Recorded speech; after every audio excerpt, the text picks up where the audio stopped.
саволи муҳиме ки ира кӣ мекуша? Ҳамсараш мекуша, арӯсаш мекуша ё ки ягон каси дигар? Ин кор на самом делеш дага тохирои тамошо кунед. Сабаби марги бачаро мефаҳмед, ҳайрон мешавед. Стивен Вибер ва дӯстдухтараш Кенеша дар нимаи моҳи сентябри 2019 қарор дошт. Аммо байнои сентябр буд ки ва ё ба хулосае омаданд ки ба сафари ошиқӣ раванд, яъне ҳамон видеои месозе ки мегем. Онҳо ҷуфти хушбахт буданд, ҳоли мисол заншон набуданд, не ки ба дигар во мехӯрданд. Онҳо дар вақти муносибаташон ҳамин 2 сол давом кардагӣ буд. Стивен 40 сола буд, шаҳрванди Иёлоти Муттаҳидаи Амрико, дар як маркази солимгардонии нашамандон кор мекард ва дӯстдухтараш боша соҳиби вакили мудофиаи ширкати ҳуқуқии шаҳр буд, ҳамон шаҳре ки зиндагӣ мекарданд. Дар аввали моҳи сентябр онҳо ба Танзания рафтанд. Танзания як кишвари африқоӣ дар соҳилҳои ғарбии қитъа мебошад.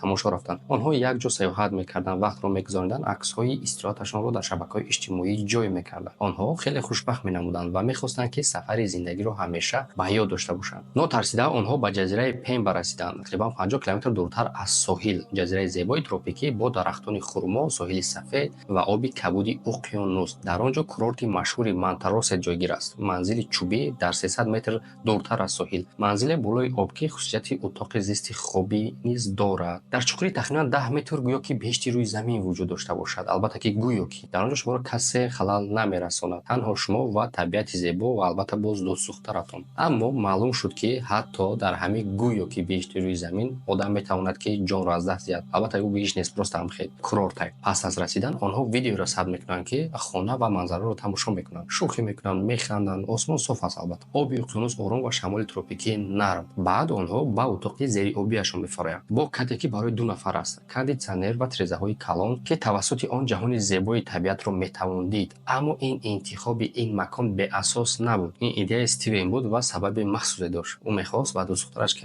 ягон чӣ хабар надошт пешниҳоди издивоҷ кунад ва фикр кард ки ҳамин хонаи зериобӣ ё ки болои обӣ беҳтарин макон барои ин корҳо аст. Дар нав дида мешавад ки Стивен ба назди тирезаи зериобӣ шино мекунад. Ӯ ба шишаи як лифофаи обногузарро мечаспонад. Дар он коғаз бо навиштаҷоти даштнавис ҷойгир буд. Дар он ҷо чунин навишта шуда буд: ман наметавонам нафасамро инқадар нигоҳ дорам ки ба ту ҳама чизро гуфта тавонам ки дӯстат медорам, аммо ҳар чизе ки дар ту дӯст медорам ҳар рӯз бештар мешавад. Сипас варақаро бармегардонад. лутфан ба ман издивоҷ кун. оё ту зани ман мешавӣ? Стивен аз қуттӣ ҳалқаро мебарорад ва онро ба Кенеша нишон медиҳад. Баъдан ӯ дигар бар намегардад. вақте Кенеша ба боло баромад, ӯро наёфт ва фавран кӯмак талаб кард. Вай кӯшиш кард ки бо кормандони курорт тамос гирад, вале муваффақ нашуд. Ниҳоят аз як моҳигире ки дар ҳамон наздикиҳо мегузашт кӯмак хост. Баъдтар гуфт ки соҳиби қайиқ ҷасади Стивенро аз об берун овард ва кӯшиш кард ки ӯро эҳё кунад. Онҳо нафаси сунъӣ доданд. Як лаҳза нафси заиф ҳис карда шуд, вале зинда кардан ба онҳо муяссар нагардид. Кенеша як паёми эҳсосотиро дар шабакаҳои иҷтимоӣ бо нашри видео аксҳояш гузошт. Дар он ҷо ӯ Стивенро ҳамчун шахси меҳрубон,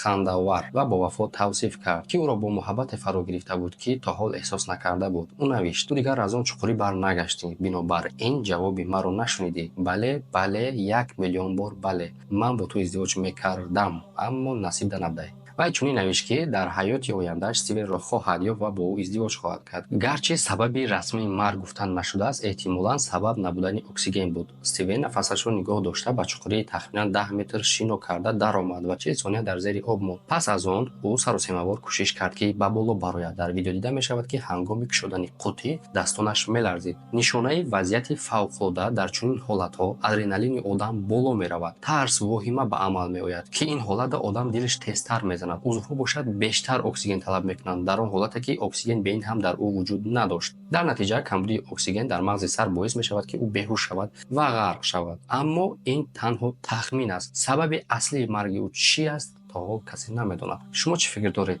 Чӣ сабаб шуд ки ӯ аз дунё гузашт?